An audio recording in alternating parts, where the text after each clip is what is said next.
Olá a todos, bem-vindos a mais um Osteotalks. Desta vez estamos reunidos com o Francesco Cerritelli, que tem aqui um currículo impressionante. Vamos estar à conversa. O tema do podcast é dor crónica, toque e osteopatia. Francesco Cerritelli, vou só apresentá-lo, uma breve apresentação do currículo. DO é osteopata, tem um PhD, um doutoramento em neurociências, tem 2 mestrados, tem 2 graus de licenciado, é autor de dezenas de papers muito relacionados com osteopatia, pediatria, mas outros. É docente também, foi presidente da European Institute for Evidence-Based Osteopathic Medicine e é o presidente do COM, Center for Osteopathic Medicine Collaboration. Tem uns impressionantes 41 anos para a quantidade de coisas que já fez. E como eu disse anteriormente, o tema do podcast é este, dor crónica, toque e osteopatia. O que é que a dor crónica tem a ver com o toque, o que é que são as novas, enfim, vamos estar à discussão sobre, e sobretudo 3 papers recentes de 2017, 2020, 2021, em que o Francesco é o primeiro autor. Os papers vão estar, as referências e os links vão estar os papers no nosso canal do YouTube e também nas nossas redes sociais, mas são sobretudo, a discussão é sobretudo sobre estes 3 papers. Vou numerá-los, vou dizer-lhes o nome. Effective continuous touch on brain functional connectivity is modified by the operator's tactile attention, um paper da Frontiers in Human Neurosciences, um paper de 2017. The effect of manual approaches with osteopathic modality on brain correlates of interoception, an fMRI study, da revista Nature, em 2020. Osteopathy modulates brain-heart interaction in chronic pain patients, an ASL study, um estudo interessantíssimo relacionado com os OMT, Osteopathic Manual Techniques, e, entre outras coisas, o sistema nervoso autónomo. Francesco, I have... o podcast vai ser em inglês, vou comunicar em inglês com o Francesco. Francesco, I was introducing you, your resume, which is very impressive. And thank you so much for accepting the invitation to participate in this podcast. I just have 3 questions to launch this podcast. The podcast is about chronic pain, touch, and osteopathy. And there's 3 papers which were recent that really go into depth of this subject. And I'll start with the first one. The first paper I would like to talk about a little bit is called Effective Continuous Touch on Brain Functional Connectivity is Modified by the Operator's Tactile Attention. And in fact, for some years now, we have been hearing this affective touch fibers, type C fibers, which is the slow conduction fibers, type C in terms of pain, but also touch, and a specific ones called the effective touch, light touch fibers, that stimulating these fibers, these sensitive fibers, what you guys are discussing and discover that stimulates this cingulate cortex, in particular the posterior, which has a lot to do with this default mode network activity that I'm sure you're going to refer to it. Also the cortex, the insular cortex, has a lot to do with memory, with interoception, is very much activated, for instance, in meditation, meditative states. It's very related with emotions. Also the anterior cingulate, which we can make the connection with the reward paths, with memory, cognition. So and you really describe well the force of the stimulation of this afferent tactile receptors, these type C affective receptors, cells, axons, with the force of 2 newtons. So it's a very light stimulation, very light, very slow speed, and very light touch pressure. 2 newtons is very, very slow. And so you really go into depth of how long and how deep and how fast or slow in this case and how superficial, how it really has to stimulate this affection. That's why they call the affective touch fibers.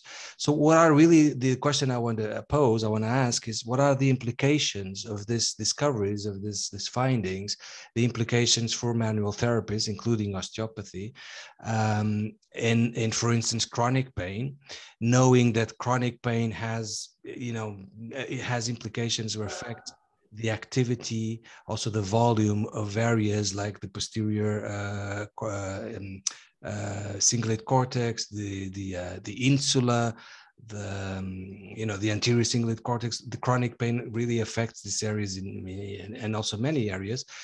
And since this affective touch stimulation affects the same areas that are affected in chronic pain in terms of activity and volume, what are really the implications of this paper in osteopathy, for osteopathy field and osteopathic techniques? So thank you very much, Bruno. Sorry for the long question. No, that was a beautiful introduction. Thank you for the nice words that you found for me during the introduction. That very kind of you. So going back to your question and well posed rationale.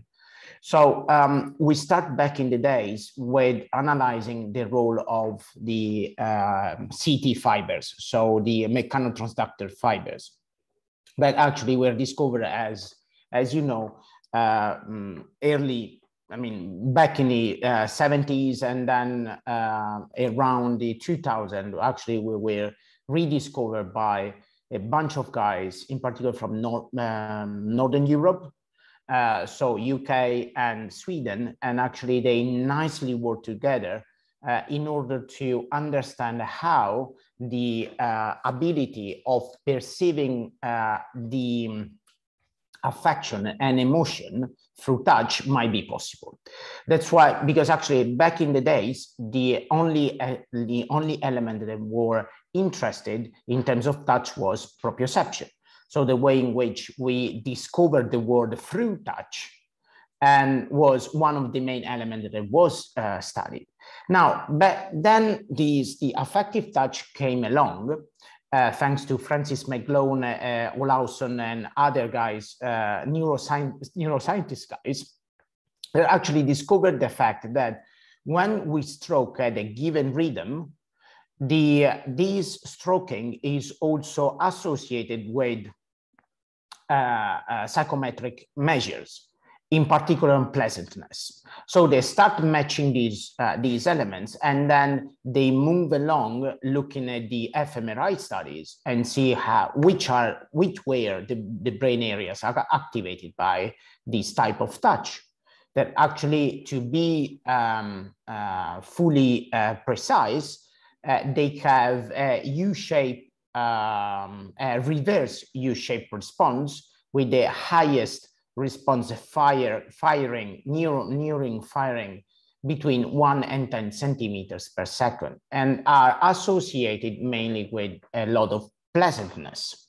So that is exactly the same thing actually when we see a mother cuddling a baby, or holding the baby with the arm and then nicely cuddling the back.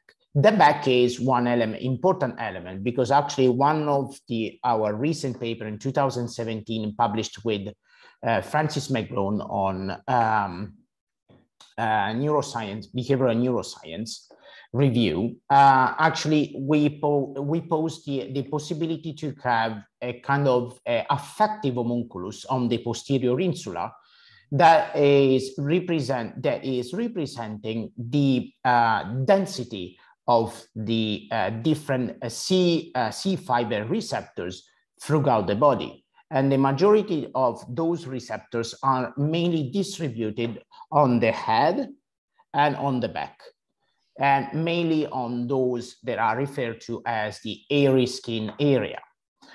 Because the glabral skin, originally they were not included in the use of affective touch, but just recently, last year, actually, they discovered also that there were just a tiny CT fibers also distributed in the glabral skin. So that's why actually we are pleasant if we, for example, touch the lips or the part of the foot, so the plantar part of the foot. Now, so taking into consideration this fact and the fact that actually affective the touch and that part of touch is part of our daily life, and taking also into consideration that part of our daily clinical life is based on touch.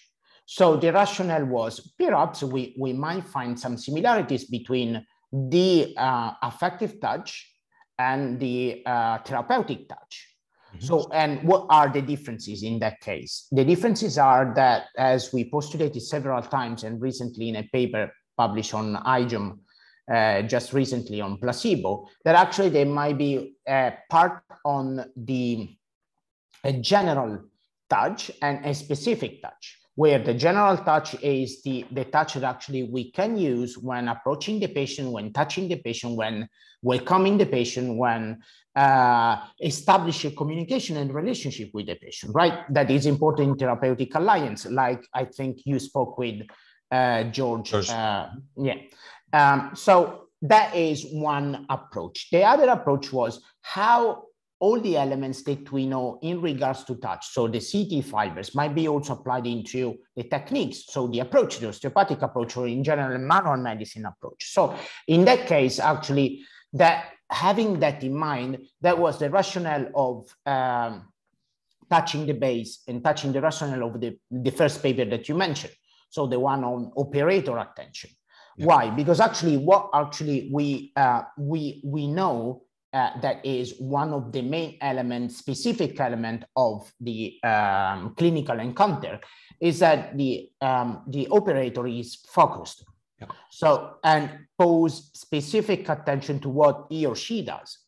So meaning that actually we create a kind of attentional framework, so an attentional, in neuroscience called attentional network, that, and therefore a communication between several areas within the brain that might help us in emerging the perception of what we are feeling.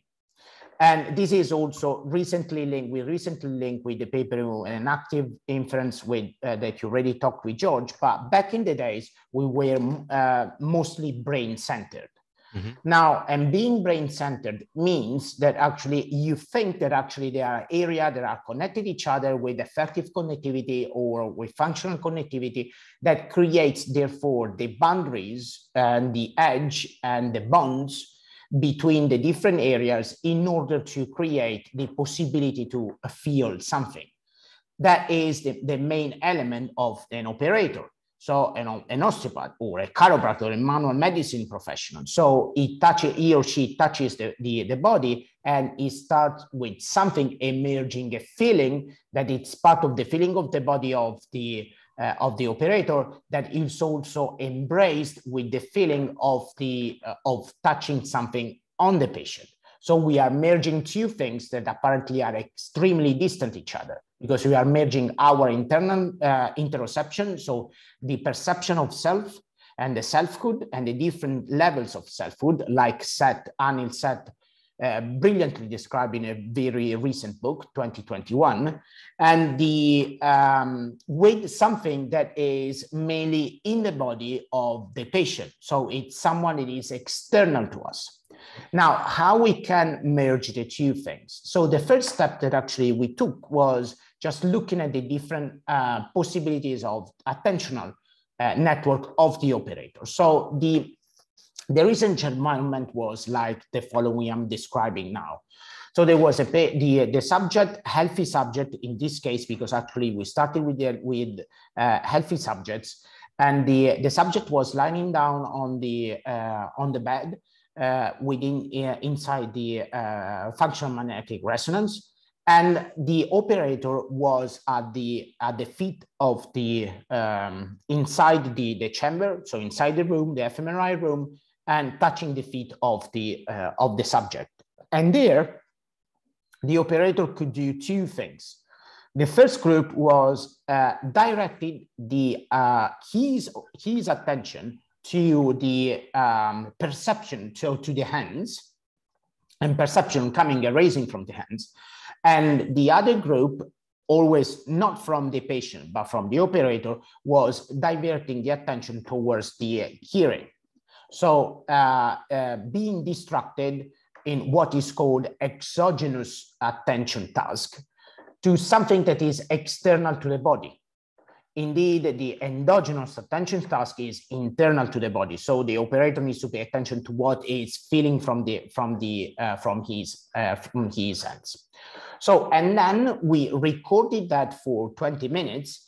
And what interestingly, what we saw is that the subject was touched started to activate the right insula and the middle frontal gyrus in those touching, so in that type of touch where the attention of the operator was directly to the hands and not to the hearing, so the beeps in the headphones. Interestingly, before the activation of the right insula and the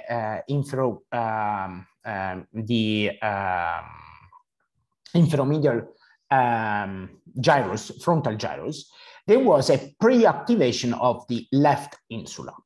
And why it's important in this case? It's important because according to Craig and the original hypothesis of interoception from Craig, the left insula received information from the left side of the body, but at the same time has to send information to the right side, so to the right insula, in order to create sorry, what is called the re-representation of the interoceptive stimuli. Mm-hmm. So meaning that we have in the right insula the possibility to construct what is the real bilateral perception of self. But in that case, the interesting thing is that, as postulated by Craig, that in order to become aware of that, we need actually to have the activation of the orbitofrontal gyrus and become conscious. In the patient, in our case, this didn't happen. So it means that everything remains distinct from the prefrontal cortex. So meaning that we can assume and argue that the subject was changing his or her internal state, interoceptive state, but is not conscious yet. Mm-hmm. And this is something similar to what happened to our patient, where actually we feel something that is changing, but the patient doesn't feel that yet. Why is that? Because actually the patient brain needs to be rewired in order to perceive and feel throughout the following days what actually has been changed in the tissue, peripherally in the tissue. So it's a matter of time. So, so it means substantially. So the next step is to have some follow-ups and see how the different networks actually works together and how they are connected each other. So what we are doing now in that sense is to analyze the data from an active ecological perspective with very advanced statistical methods, where we are looking in synthesis, where we are looking at the affective connectivity. So that means how really the different areas of the brain are connected, which is the direction of the connection, because actually give us the more details in regards to the network and how the network is built on. It's very fascinating, very interesting. And yeah, I just want to touch on three subjects. We discussed a bit the touch, and both the touch, what happens within the practitioner and the patient, and of course I have 100 questions about what you just said, but I really would like to touch these three subjects about chronic pain, because chronic pain in touch and within osteopathy, we see a lot of patients with chronic pain, complex patients, and of course this the touch itself and the osteopathic manual techniques, they you know, it's been almost like 50 years since we, I mean, some people still do, but we came a long way of just referring pain of which is related to a rotated vertebrae or a rotated sacrum. And so there's a lot of things that are being discovered or being discussed that has to do with just a touch and with the manual techniques itself, in a microscopic level, in a very localized tissue level, cellular level, but also in terms of neurosciences and nervous system. So I'm just thinking and referring to this paper called Osteopathy Modulates Brain-Heart Interaction in Chronic Pain Patients. You're also the first author. You guys start the paper by saying that referring to a systematic review and meta-analysis, the systematic review is called Osteopathic Manipulative Treatment for Non-Specific Low Back Pain, a systematic review meta-analysis, which basically concludes that chronic and acute pain it has a positive manual techniques and osteopathic manual techniques have a positive impact in chronic and acute pain, in low back pain. So there's, manual techniques and manipulation, mobilization are kind of in the guidelines to treat chronic low back pain and low back pain in both acute states and chronic. But the conclusion of the study is also that the mechanisms are not really well understood of how manual techniques work.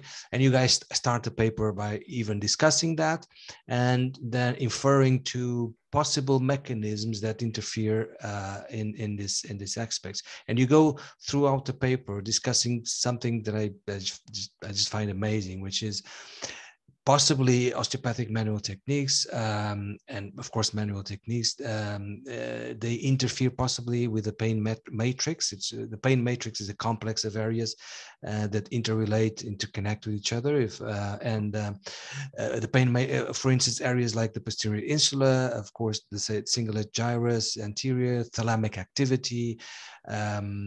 And when we talk about thalamic activity, we're talking about somatosensory stimuli, but also when we're talking about insula, we're talking about also autonomic activity. So osteopathic manual techniques interfere in this pain matrix areas.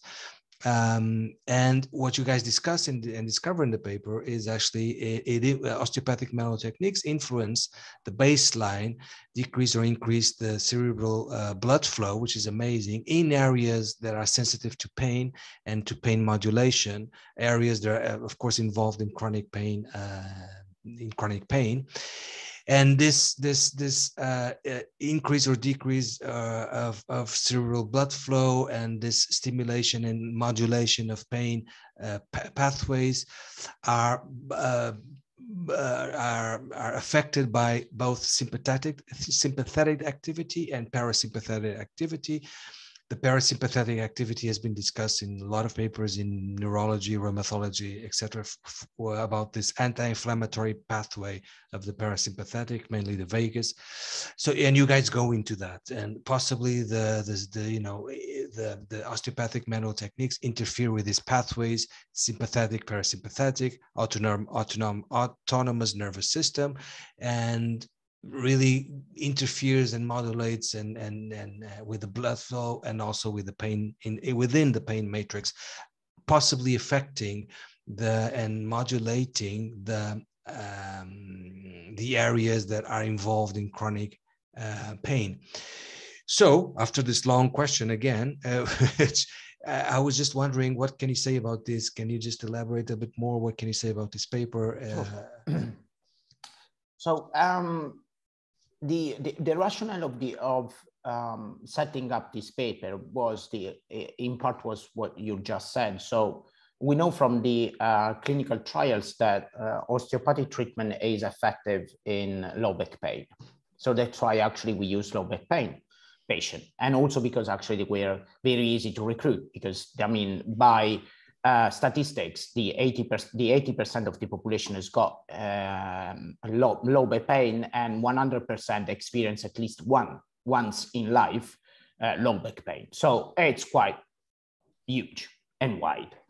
Then the second element was more from a neurophysiological perspective. We know that patients after the treatment in clinical practice, actually they get better. So it means that they refer they don't have pain. So something happened in terms of pain there. So in terms of reduction of pain. What we know from previous study is that the osteopathic treatment might have a parasympathetic effect, parasympathetic trophotropic effect that is done a paper that we published back in 2015. Now, what actually we were curious about was what happened in the brain. What happened in the brain in two senses. So the first one is what happened from a cerebral, a blood flow perspective. That's why actually we use the ASL, so the arterial spin labeling. That is just a technique used in fMRI to intercede and interact with the blood flow. So there is a counting, that's why actually there is called a CBF, that is cerebral blood flow. That is one of the main measure within the ASL technique. Now, so what we did there, so the idea was to explore how osteopathy might intercede and might interact with the pain metrics, but not only, because actually we know that osteopathy might also intercede with the autonomic nervous system. That's why actually we add something else to the paper, looking at something that might be clinically usable. What is that? So we look also at the connection between brain and heart using HRV, so heart rate variability, in order to explore autonomic effect. That's so in that case, we can use the peripherally, we can use a plethysmography. That means using the heart rate to get the HRV metrics, so the heart rate variability metrics. On the other side, we used obviously the functional MRI to look at the CAN, so the central autonomic network. And then we match the two things together with something that is very useful in the clinical practice. That is the VAS, the visual analog scale for pain. And we correlate pain with the changes in the brain activities and changes with the HRV activities. So that is one other element. Why is that? Because none of us might have an fMRI tool in our clinical practice, because it's quite costly, and it's definitely not usable because it's it's massive. So the idea, therefore, we use something very easy, a VAS scale, in order to correlate any difference with brain activities. And what actually we found was that from a really clinical perspective, that the treating patients for 4 times in a month, once a week, and made the scan at the beginning and at the end, we found that there are areas mainly related to the insula, the right insula, mainly related to the anterior singular cortex, posterior singular cortex, lentiform nuclei, and areas in the in the cerebellum that actually are linked to a variation of the VAS in terms of pain. So it means that when a patient comes and after full treatment, he or she feels better, and you measure with VAS, we imply that if you recruit exactly the same subject that we recruited in the paper, perhaps there was a restructure of the pain metrics and the area, specifically the area related to the pain metrics first, and then to the central autonomic network. And this is quite a nice take-home message, because actually give with these complex studies, but actually gives something useful in the clinical practice. So using tools, using in this case questionnaires, so prompts, patient-reported outcomes, that actually can be easily done and very quick, but at the same time they have an implication, a huge implication, because actually they were correlated to measures and changes in brain activities. That is the first element. The second element, and actually is linked to the other paper that you mentioned, is that in addition to the ASL, so the blood flow, cerebral blood flow, CBF measures, actually we also used another way of looking at what it was happening in the patient. And we use what is called the task, BOLD task. BOLD means they are blood oxygen levels.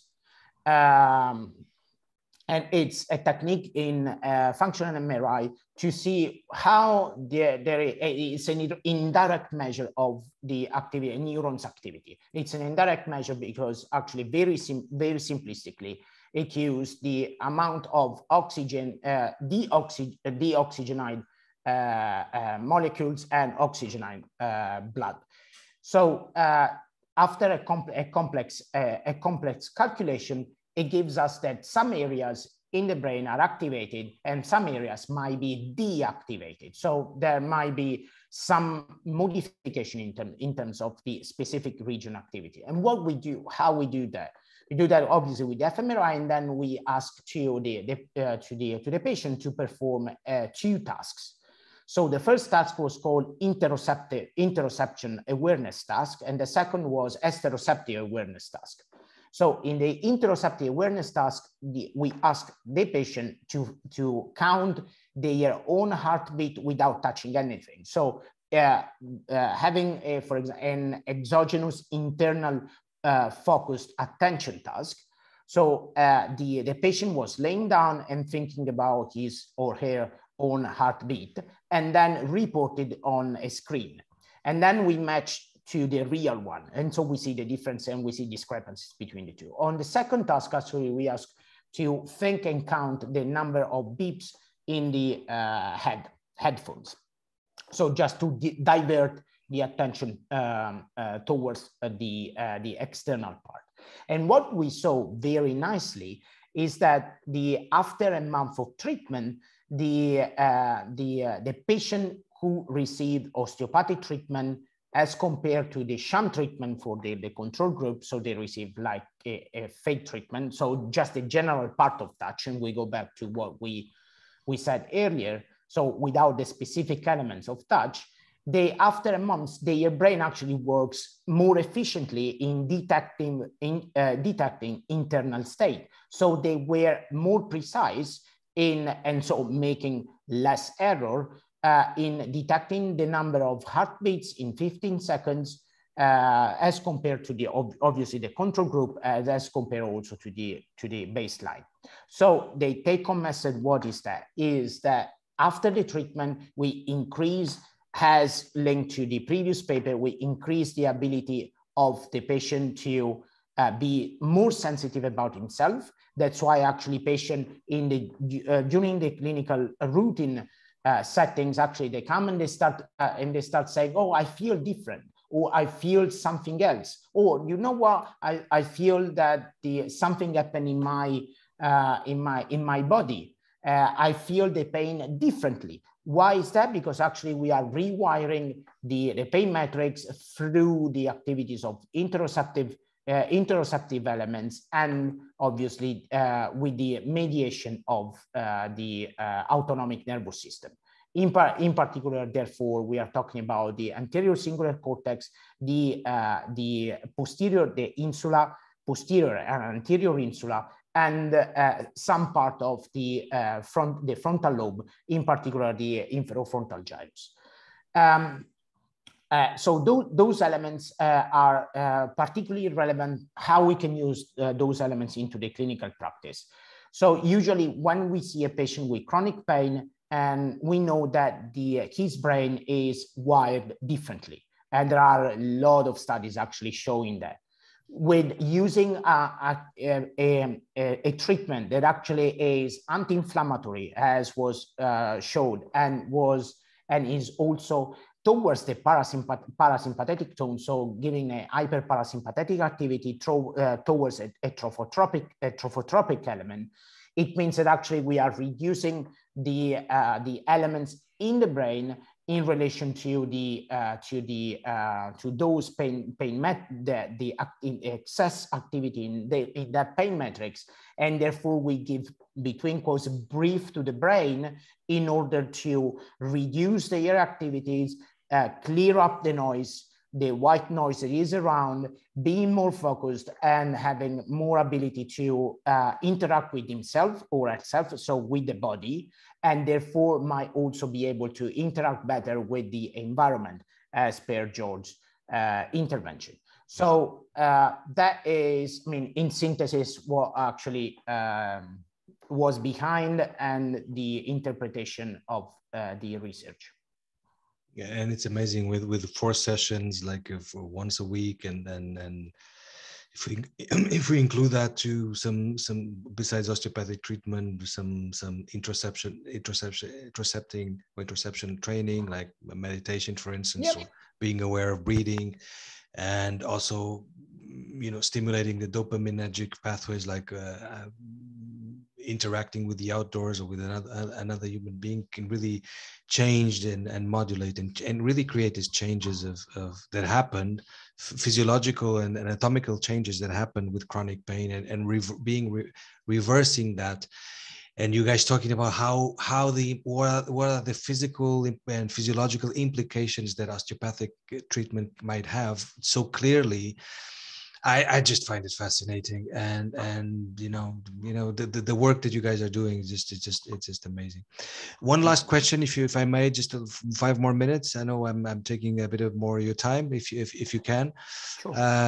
I'm just gonna. It's kind of a wrap up and a conclusion, and just paraphrasing 2 sentences of your last paper that I also discussed with George Davis. The paper is an embodied predictive and interoceptive framework, and there's 2 sentences in that paper that I'm going to paraphrase, saying central to successful person-centered care, which is something that we talk about a lot recently, person-centered care. Central to this is a multidisciplinary collaboration between mental health and musculoskeletal specialists, underpinned by a robust therapeutic alliance. I'm paraphrasing. Such a collaborative approach might be found in osteopathy, which is typically utilized to treat patients with musculoskeletal disorders, but may arguably also benefit mental health outcomes. And we've been talking about this, actually, the chronic pain. So my question is, and just as a wrap up, just as a conclusion from what you know so far, so regarding chronic pain, regarding this complex patients, regarding even with mental issues like depression, you know, patients that have the tendency of catastrophization, victimization, being not very cooperative within their own, you know, therapeutic and their own, you know, recovery, and all of these complex things.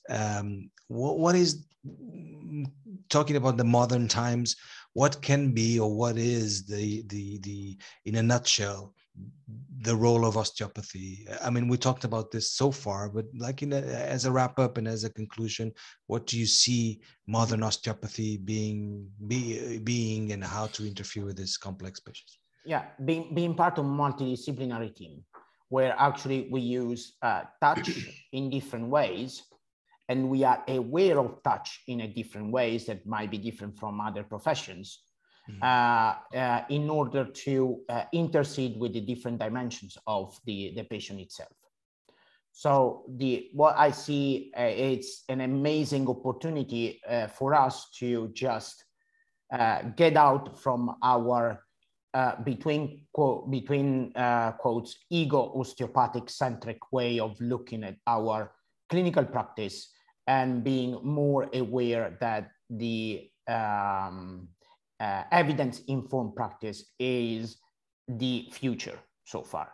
And for evidence-informed practice, we mean that actually we need to be aware of the literature, we need to be aware about the clinical condition of the patient, we need to be aware of the health tools and services that we might to refer to in order to give the patient the possibility to feel better and to get better. And also the patient values. so the ecosystem of the patient itself. So I see a lot of opportunities. I see a lot of intertwined elements between different professions, where osteopathy might have the peculiarity of being aware of different ways of touching in different sense the patient. Very good. I mean, very good. You're the president of Center of Osteopathic Medical Collaboration. There was a COM in Portugal also. I actually had a podcast with them last year with Alexandre Nunes, João Moita, Rui Santiago, that you know. And COM is currently the biggest database of research and studies and in the osteopathic field. If there is someone in Portugal or anywhere in the world that doesn't know COM, please go and check out, because they have a lot of research, a lot of projects happening worldwide: Italy, Spain, Portugal, UK, you name it. And it's just such an important, COM has such an important role of disseminating and doing research and disseminating research and moving the profession to upper level and a much more scientific and also well understood. So it's really, really important. Congratulations for COM. Gladly there's a Portugal COM also that I know that they're all teachers, professors, and coordinators of the bachelor honors degree in Portugal, and they're really pushing for students for also to do research. That's really, really good. I can't thank you enough. Thank you so much for your time. I'm sorry I took a bit longer than expected, and I'm just going to wrap up with something in Portuguese. And thank you, Bruno, thank you so much, Bruno, for inviting me, and it was a great pleasure. And I'm sorry to talk longer, but I'm Italian, and usually Italians are famous for not being not having synthesis in their DNA. You were perfect. Thank you so much for your time. Okay. Thank you. Bye. Bye. E pronto, e foi assim a nossa Osteotalks. Por favor, vejam o COM, o Center for Osteopathic Medical Collaboration. Há um COM em Portugal, desde relativamente recente, nos últimos anos.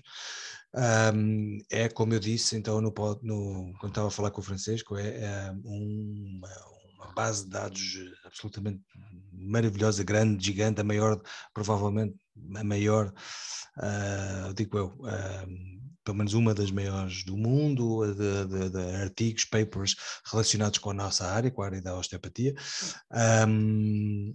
Se não conhecem, por favor, vão ver. O trabalho que eles fazem é absolutamente fabuloso. E até uma próxima Osteotalk. Vou estar reunido com o Christian Lungi, já estive com ele o ano passado,